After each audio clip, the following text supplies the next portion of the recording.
Well, ladies and gents, you know what we are discussing today. The great presidential debate was last night, Donald Trump versus Joe Biden. And I have to admit that after watching it, I've had a complete change of heart. Watching the debate and refreshing my Twitter feed made me realize something. The propagandists, they're having all the fun. Seriously, what am I even doing on this show trying to tell you guys the truth? They get to be creative and interesting as they work to spin reality. Like this journalist from NBC, who immediately recognized that whatever the dosage of amphetamines that they were likely injecting into Joe Biden's ass ahead of his performance, it just wasn't strong enough. So she set out to provide viewers with an early excuse. She tweeted this. It reads, new. 2 sources familiar with the situation say President Biden has a cold. Just a cold, guys. Yeah, I was thinking maybe she misspelled dementia, but let's go with that. Joe Biden had a cold last night. Today, I am her. I am Kelly O'Donnell of NBC. I am this. I am a mainstream media journalist, and I'm going to give you 3 very clear, indisputable reasons that you should totally not believe your own eyes or ears and vote for Joe Biden this November. Please. That's what's coming up on Candace.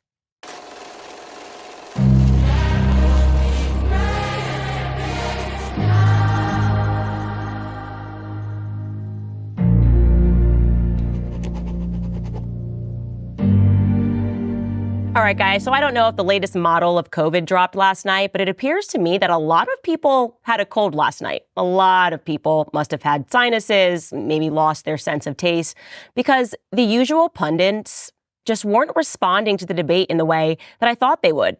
I was really shocked to hear the reviews of Joe Biden's performance pour in. Here are just a few from liberal organizations, no less. Take a listen. The people who were texting with me were very concerned about President Biden seeming extremely feeble, seeming extremely weak. I've been talking to a lot of leaders in the Democratic Party, electeds, coalition leaders. There's a full-on panic about this performance.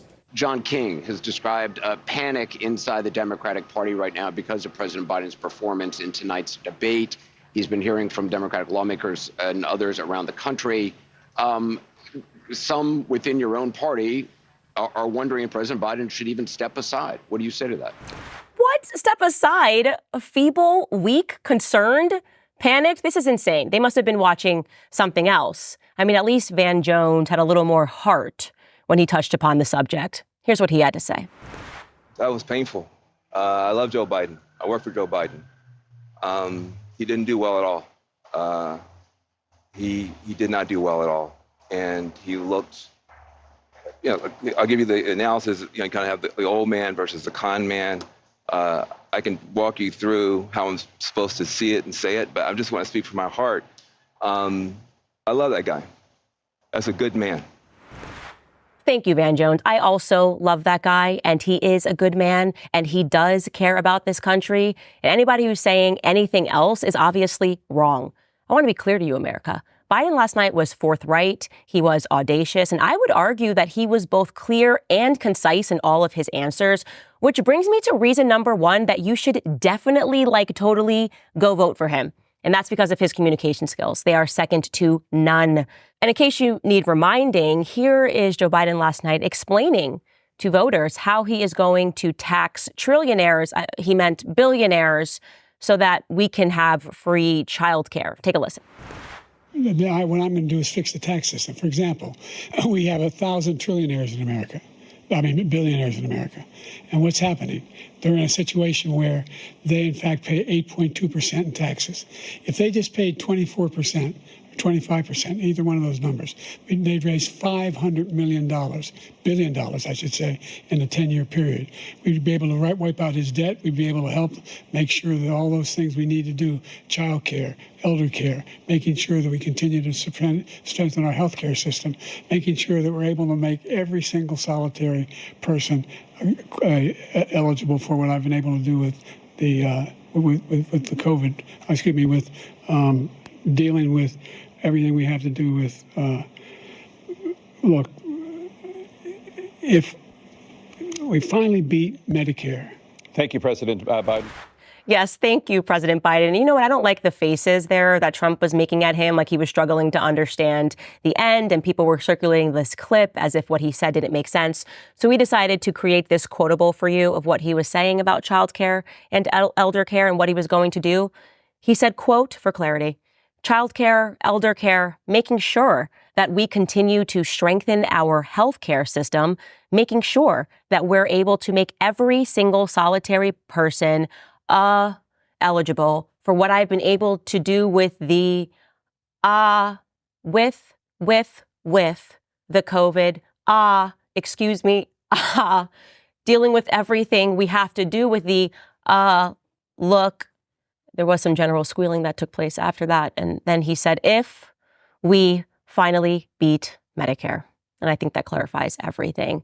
Similarly, on the topic of open borders, Biden offered a clear solution when he said that he would, quote, put a total ban on the total initiative relative to what we are going to do with more border patrol and more asylum officers.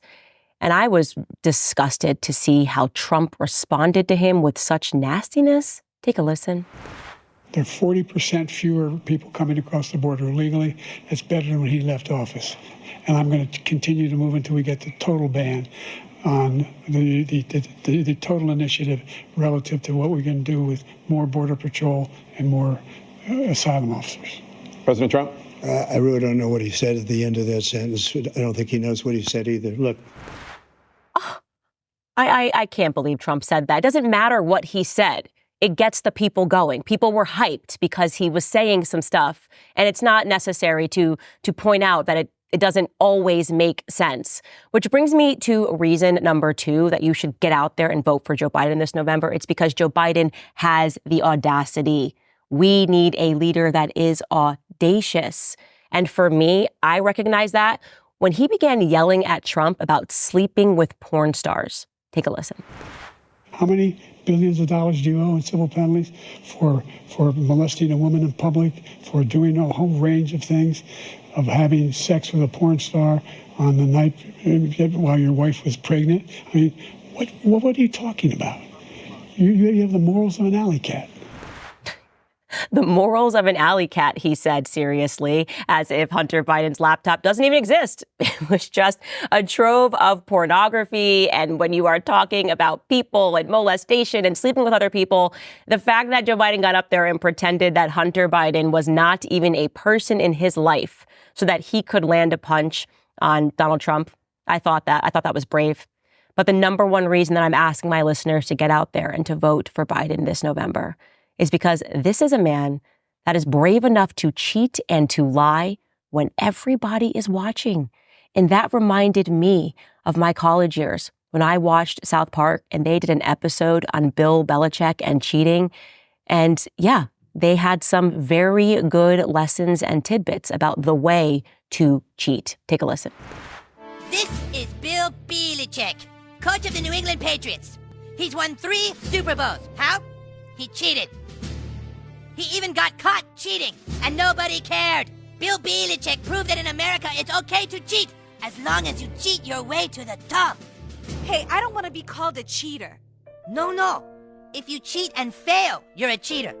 If you cheat and succeed, you're savvy. Joe Biden is savvy. This is Joe Biden.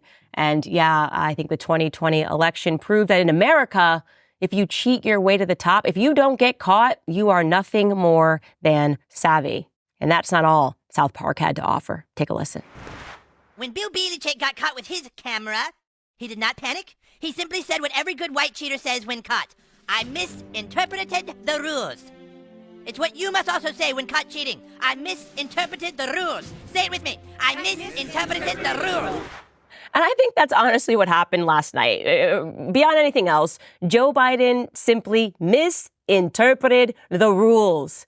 And so, yes, I did very much respect it when every time Biden was asked a question, despite us being informed that they had not received the questions and were allowed no notes, Biden just kept glancing down and offered these automated answers as if he had very much received all of the questions in advance. And beyond that, I had to respect it when he brazenly told viewers that the Border Patrol Union had endorsed him. Take a listen to that moment. By the way, the Border Patrol endorsed my position.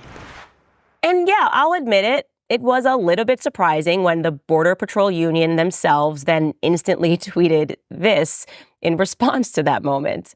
They wrote, "To be clear, we never have and never will endorse Biden." Yeah, that tweet's been viewed 25 million times, but that doesn't actually matter. He misinterpreted the rules, right? He didn't know he needed the endorsement to say that he had gotten the endorsement.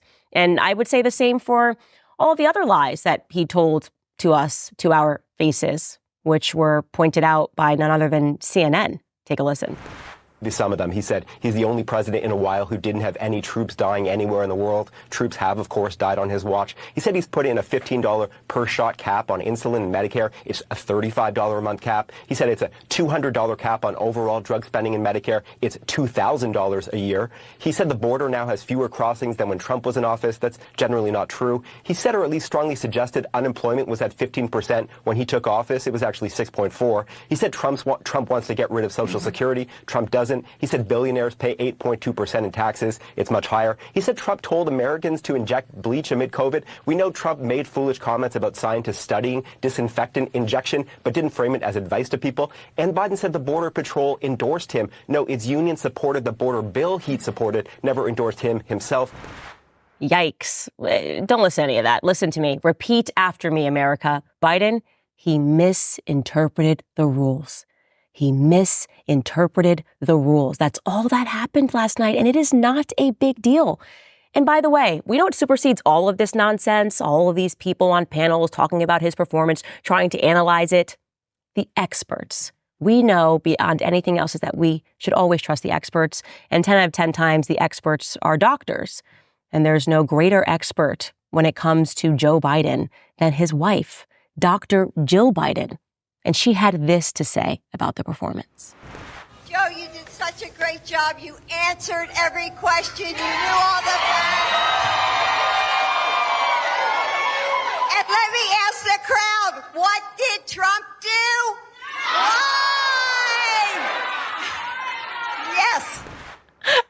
I love that so much because she really is a mom with their toddler. That's me to my son when he eats his vegetables at dinner. I'm like, Georgie, you did such a good job. And then everyone goes, yeah. In the kitchen, we all clap and we just make him feel so good. And he looks up and he smiles. It's beautiful. It is a touching, beautiful relationship. The First Lady, Dr. Joe Biden, and her husband, toddler Joe. So that's it, you guys. You know what to do this November. Do not believe your own eyes. Do not believe your own ears. And trust the experts. And guess what? If you do, it's probably going to be more or less the same of what we are dealing with. We saw Joe Biden struggling last night, but we all know that the majority of Americans, unfortunately, are suffering and struggling under his presidency. With what? Well, everyday bills, food, gas, and even power. If you own a home, I want you to do something for me. Call my friends at American Financing. The interest rates have dropped into the 5s, which is nearly a quarter of the average credit card rate. American Financing is saving their customers an average of $854 a month by tapping into their home's equity and wiping out high-interest credit card debt. $854 a month is like a $10,000 raise. Credit card interest rates are insane right now, and most of us are still carrying a balance from month to month. So call American Financing today and let them take care of that. And if you call today, you may not have to make next month's mortgage payment. American Financing, 800-795-1210. That's 800-795-1210. Or you can visit americanfinancing.net/Owens. All right, guys, now it's time to get into some stories. But before we get into some stories, I want to remind you to head to locals.com, support the show in whatever capacity that you can to keep us free and independent. You can also head to clubcandace.com and get your Standis Cup. Those will be discontinued very shortly, probably by this time next week. And of course, subscribe to the YouTube channel because we are so close to 2 million subscribers.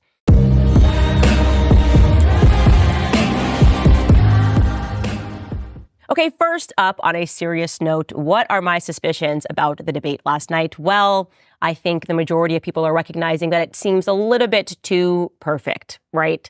They allow him on the stage. It's their team's idea to put him on the stage. They know that this man has been in a full decline. He has dementia. I mean, there's no question that he has dementia.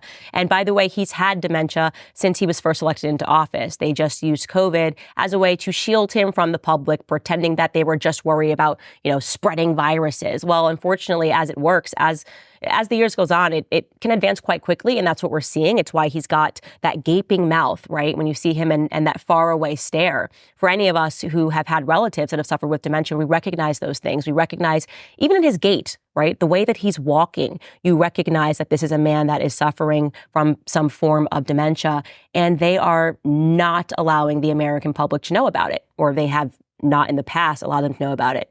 So when all of a sudden they all, and I'm just referring to the mainstream media, begin parroting the exact same talking points. They're all saying the word panic. There's panic. There's panic. I think that was even the Chiron on CNN, that there was all of this panic that was happening and sources in the DNC are worried. We should be suspicious, right? Because they are the biggest liars in the entire world. They spent 4 years telling us that there was nothing wrong with him and that anybody who was saying otherwise was just being mean. When they do a flip like that, it means that this has been agreed to. And what I suspect is going to happen is you're going to have a scenario where they're just going to trade him out.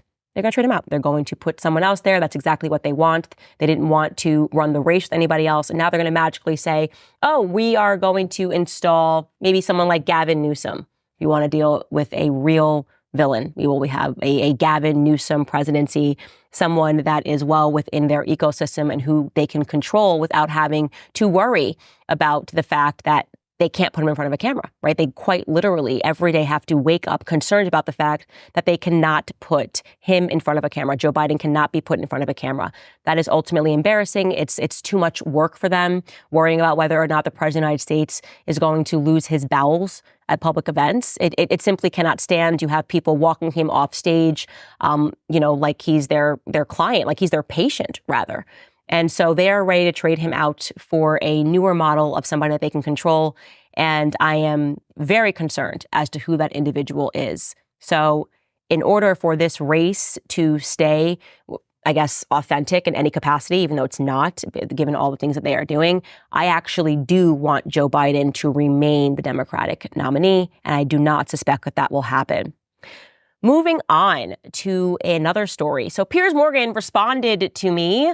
He responded to the episode. Obviously, we have been following the Brigitte Macron story, and I was quite stunned to learn that Piers Morgan intentionally peddled a lie to all of his viewers, pretending that the journalist who did the story was being sued for defamation for lying about the sex of Brigitte Macron.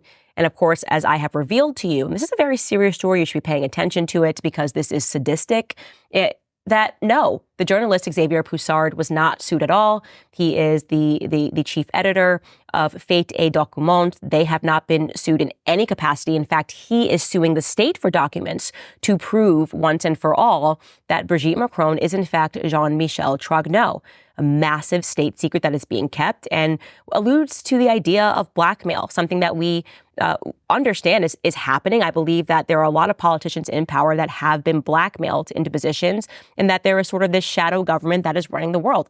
Obviously, by the way, that's not a conspiracy theory. Does anybody plausibly believe that Joe Biden is running America? No, obviously there is a shadow government that is running things and he is just supposed to be there as a puppet. And I believe the same thing when it comes to Emmanuel Macron and Brigitte. And so, yes, Piers Morgan responded to me calling him out for intentionally misleading people to believe that Natasha Ray was being sued regarding the sex of Brigitte Macron. And here is what he responded on Twitter. He wrote, "Hi, Candace, I note your frantic attempts to deflect attention from our original bet. So let me repost it. Either accept or decline. Your choice, but one of us has spread lies about Brigitte Macron, and it's not me." Again, bad faith state actor. If you watch the episode, he knows for certain that Xavier Poussard is the person that initially published the claims, the only person who has done all of the research pertaining to the claims and was willing to put his name on it. And he just won't tell the truth. And the reason for that is because he knows it's typically very difficult when we live in different countries and we speak different languages for information to make its way around the globe and for it to be a true depiction of events. That was the purpose of launching the lawsuit against Natasha Ray.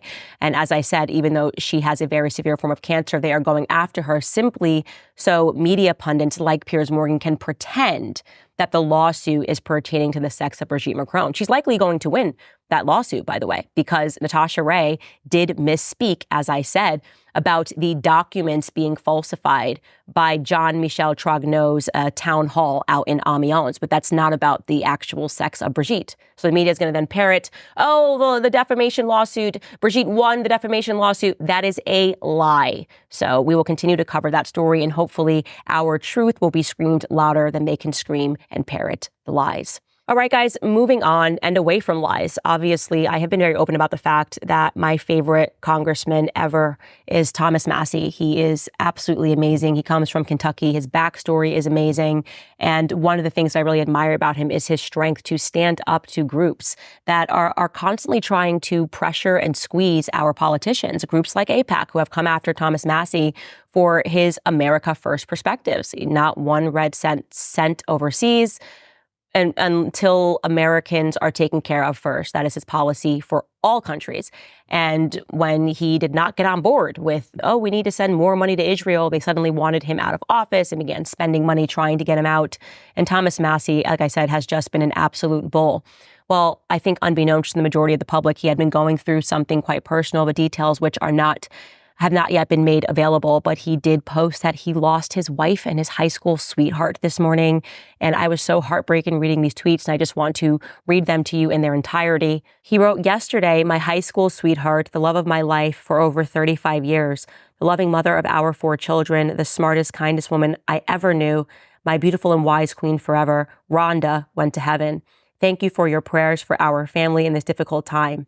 She was valedictorian at our high school, where we went to prom together, accepted at MIT and Harvard, earned a mechanical engineering degree from MIT, and devoted her life to our family. We spent last week touring Mount Rainier with our grandson. She was the best mama ever. We love you, Rhonda."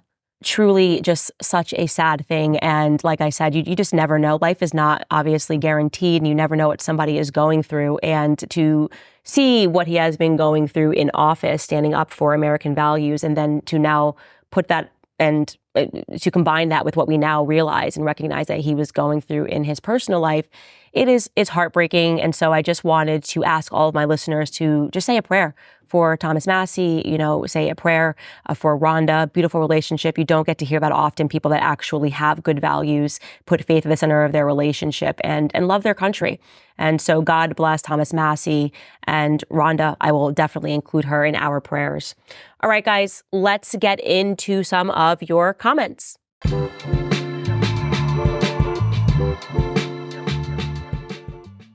The first couple of comments are pertaining to Tucker Down Under. It was a pleasure to watch him deal with those journalists because we know that they are all just so disingenuous. This person, Julie Mack, writes, "I'm Australian. I'm embarrassed by our media almost as much as I'm embarrassed by the American media. And of course, because Australia is America Junior, I watch closely what is happening in your country because I know we are constantly in the pipeline behind you guys, spiraling into the worst of the worst, absolutely embarrassing on a global scale. That quote-unquote journalist should hide in a cupboard for a while because she got totally owned by Tucker, and rightly so." You do not have to be embarrassed because obviously, like you mentioned, we are basically long lost cousins and we have the exact same media. And so we now get to relish in these moments only because the people are awake to it. I mean, these clips go viral and we get to laugh at them and we get to pull them up because they just sound so foolish. They sound like bots. Like I said, they are handed talking points. They have no independence in their thoughts, and they are there to defend the state and the state's initiatives. And so it's a good thing when we get to see a journalist like Tucker, who is independent, go out and hand them the business. Next up, we have, as a young Australian, let me tell you that Tucker, a citizen of another country, was way more patriotic than our own media and representatives. Every Australian should listen to that talk and be encouraged by it. Most Aussies are hardworking, conservative, honest, and have a culture of sticking up for the underdog. We have to start sticking up for ourselves and take unapologetic pride in who we are. My family are immigrants from South Africa, and today's climate does not want us to be proud of being Afrikaners. I refuse to see Australians receive that same treatment. We did not immigrate only to bend the knee again. And yes, you are correct. There seems to be this culture of bending the knee because people don't want to be called mean names, like we talked about yesterday. You don't want to be called racist, white supremacist, and so you just allow everything of value in your life to be destroyed by the state, as the state looks down on you and sends out journalists and reporters to make you feel badly about the fact that you have good values. And I believe very much that this is very intentional, and that we are not just becoming a communist nation, we're becoming a communist globe. Globally, everything feels that it is becoming communist. Next up, we have Kimsey. She wrote, Candace, this is a worldwide phenomenon. I live in Malta, a country within the European Union, and we don't recognize our country anymore. All that Tucker said, our government is importing new people, and the native-born people are being replaced. We are miserable. Our country is ugly and ruined, too expensive to live here anymore. Our kids have no future. It's like the government wants us to leave. They actually don't want you to believe. They just want you to be enslaved. Like I said, it's modernized, it's updated, and the media is there to abuse you psychologically.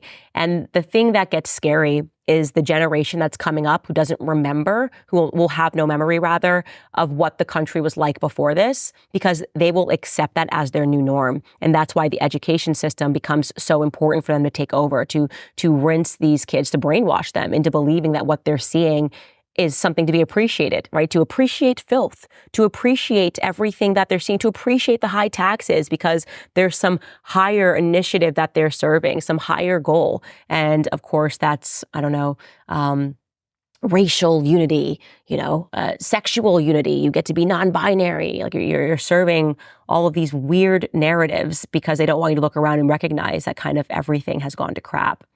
Kathy Myers writes, I was a Cold War kid who remembers putting their head under a desk in first grade. I will never forget my Catholic mother telling me, as she had Swan Lake on our black and white TV, quote, the Russian people are not like the Soviet government. They are very warm people who love beauty and are also being starved for this. We watched closely when Nureyev defected and cheered him on. She also spoke the truth to us about Marxism in Hollywood and our college campuses. She was awake because of her faith in Jesus Christ and imparted this to us. She raised 4 of us, staying home while my father worked all kinds of crazy hours. She never even drove a car. Yes, and I think that is a reminder and a lesson to all of us. When you are falling into the propaganda and believing that and perceiving that there is some enemy overseas, always remember that the enemy is the government. And it is the government overseas that is leading us to hate other human beings overseas.